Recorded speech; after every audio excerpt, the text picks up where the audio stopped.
Nagalain-lain bahin sa Deca Homes nga nimutang sa barangay Tungkil, lungsod sa Minglanilla, nakasinati sa grabing pagbaha.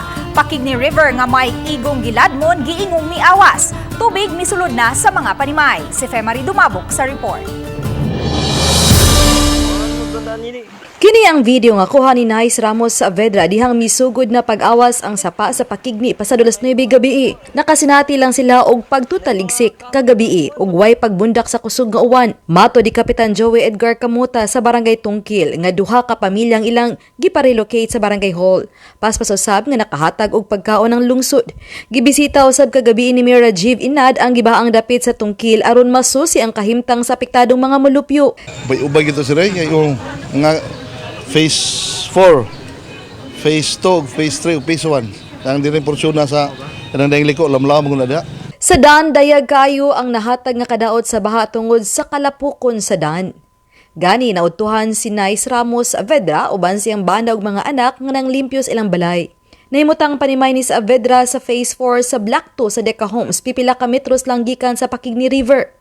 Misaka siya sa ilang veranda aron pagkuha lang og video sa baha. Og nahunong lang, sa dihang girescue sila sa ilang mga kabanay.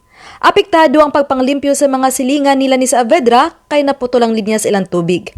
Apektado usab ang kananan nga iya ni Arnel Flores nga mokita unta og labing minus 5,000 pesos matag adlaw. Ang mga kagamitan sa pagluto ug mga lamisa ni Flores gianod usab sa baha. Samtang nangabasa ang mga gamit sa barbershop nga iya ni Edward Ang. Mukita siya og 300 pesos sa mingaw lang nga mga adlaw. First time po sir, kay katong pagbagyong audit, di man ni nani ka grabe. Sinay uwan pero ang baha kusog kayo.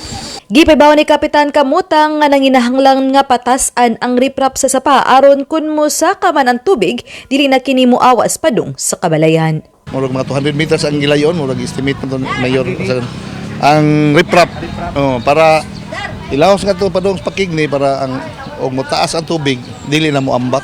Uban ni Philip Patricio Grod Prado. Ako si Femari Dumabok. Balitang Bisdak.